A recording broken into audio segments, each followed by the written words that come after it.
Saúde já está de volta. Você que está acompanhando a gente a partir de agora, seja muito bem-vindo. Pode acessar o nosso conteúdo no novotempo.com/vida e saúde. Mas agora a gente conversa sobre mais assuntos interessantes.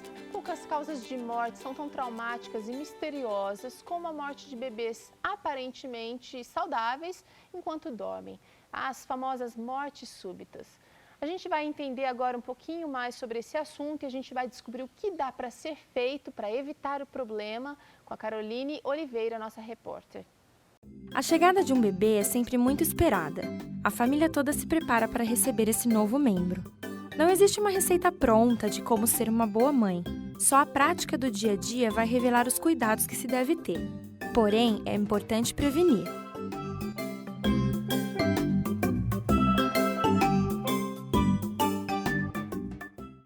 Um estudo de 2007 mostrou que nos Estados Unidos, a síndrome da morte súbita infantil é a principal causa de mortalidade entre crianças até 1 ano. A síndrome da morte súbita é um evento inesperado que acontece em crianças menores de 1 ano e que, como característica, ela continua inexplicada mesmo depois de uma investigação clínica, necrópsia e também de visita do local do óbito.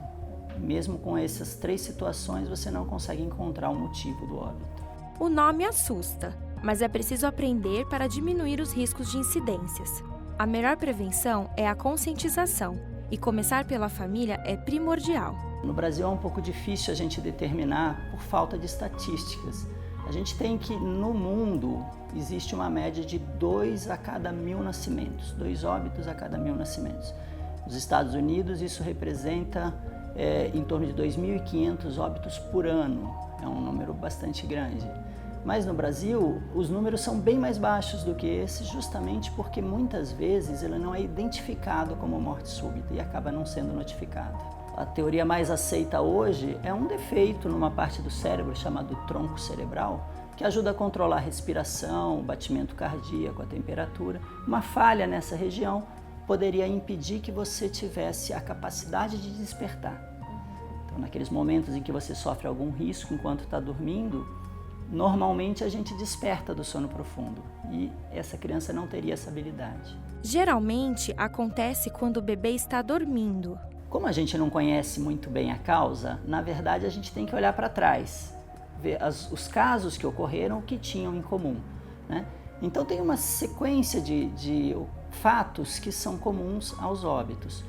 Por exemplo, quando você tem uma mãe de baixo nível socioeconômico, baixo nível cultural, que tem muitos filhos com curto intervalo de tempo, isso aumenta o risco. Também uma gravidez com parto prematuro ou baixo peso ao nascer, são medidas gerais que a gente não tem muito como intervir. Acontece mais também nos meses frios, acontece mais nas crianças do sexo masculino. Mas tentando encontrar como prevenir, buscou-se aqueles pontos onde a gente podia intervir. Então, por exemplo, o que é mais bem definido é a posição de dormir. Então, a posição de bruços, que nós pediatras por muito tempo até recomendamos, né? Ela se mostrou, na verdade, um dos principais fatores de predisposição à morte.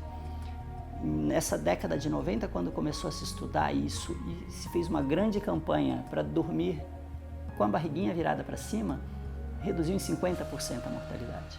Se o mal existe, vamos aprender a evitá-lo. A gente tem algumas medidas que são tomadas individualmente, alguns pediatras que se preocupam em dar esse tipo de orientação, mas deveria haver grandes campanhas nacionais, né? É fundamental que todas as pessoas conheçam o problema para poder se prevenir. Os programas de mães de primeira viagem, eles são uma grande contribuição. Não pode se limitar a eles, mas eles ajudam numa fase importantíssima, durante a gestação, quando o próprio pediatra já deveria fazer uma consulta com a mãe e já dar as primeiras orientações, né?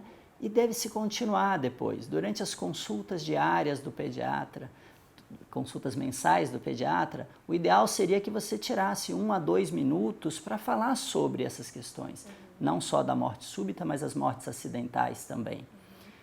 É fundamental também que se ensine isso nos programas de educação médica, especificamente do pediatra, que se alerte sobre o problema, para que se incorpore a educação continuada da população.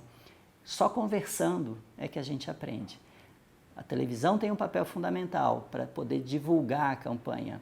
E esses programas de mães iniciantes, mesmo as mães que não são iniciantes, mas que às vezes não tiveram aquela orientação que deveriam ter recebido antes, eles ajudam muito porque eles são individualizados. Em 2011, a Academia Americana ela propôs novas recomendações. Dentre essas novas recomendações, aparecem algumas coisas até que nós, num primeiro momento, entramos em contradição e precisamos absorver isso. Então, por exemplo, a criança, de maneira ideal, deve ficar no mesmo ambiente que os pais até 6 meses, mas não na cama dos pais. A cama dos pais aumenta muito o risco da criança. Então, o berço talvez no mesmo ambiente.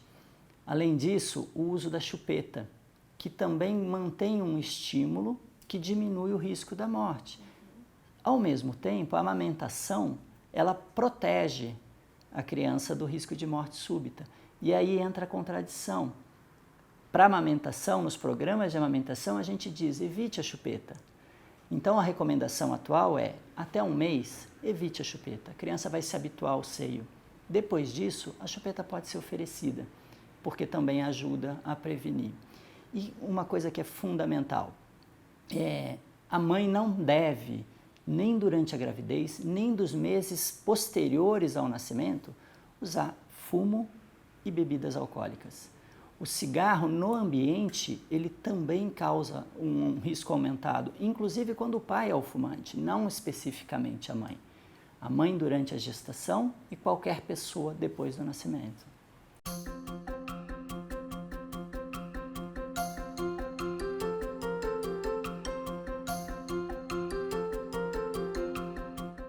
Esse é aquele bebê lindo dormindo no berço, né? Que todo mundo chega e acha uma gracinha. E a gente encontra várias inadequações, né? Então, por exemplo, a primeira coisa que a gente tem que se preocupar aqui é o excesso de coisas no berço. Então, os protetores laterais que deveriam ser retirados. Tá. Né? Aquele berço todo emperequetado, muito bonito, não é o mais recomendado. Exatamente, né? Muito bonito para revista de decoração, mas na prática não é o mais adequado. Bom. Também travesseiros a gente deve evitar.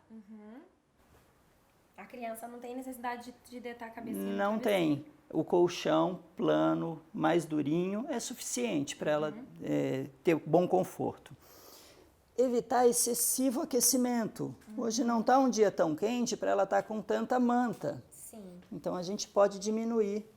Aquela história de que a criança sente mais frio que o adulto não é verdade. Por mais que a criança possa sentir um pouco mais de frio, basta uma camada mais de roupa. Do que os adultos. Não precisa exagerar. Tá. Né? Evitar possíveis causas de sufocação. Então, fitas, gorrinhos, correntinha, cordões de chupeta, correntinhas, devem ser todos evitados. Tá. Certo? E a posição ideal, que é a posição em que o bebê fica de barriguinha para cima, sem a necessidade de elevar a cabeceira. Ele fica em uma posição plana mesmo. Plana, tá. Uma coisa importante é que, por muito tempo também, a gente acreditou que deixá-lo de lado poderia ser uma solução no caso do bebê que vomita, para evitar o engasgo. Mas a posição de lado, ela não tem efeito protetor, tá certo? Então, essa é uma posição, tanto de lado quanto elevado, que só vão ser utilizadas em situações muito específicas. Por exemplo, uma criança que tem a doença do refluxo, que o risco de vomitar é muito grande. Tá. Então, no geral, a criança deitadinha de barriga para cima, sem travesseiro, o colchão mais duro que você comentou, né? Isso. E quando ela estiver acordada durante o dia, que os pais estão próximos e vigilantes, aí sim, ela deve ser colocada nessa posição para que ela tenha o estímulo para o desenvolvimento, mas só com ela acordada. Por ser uma síndrome de causa desconhecida, é preciso voltar o olhar para casos que já aconteceram e o que eles têm em comum entre si. Bom, então o melhor remédio sempre é prevenir. Sempre.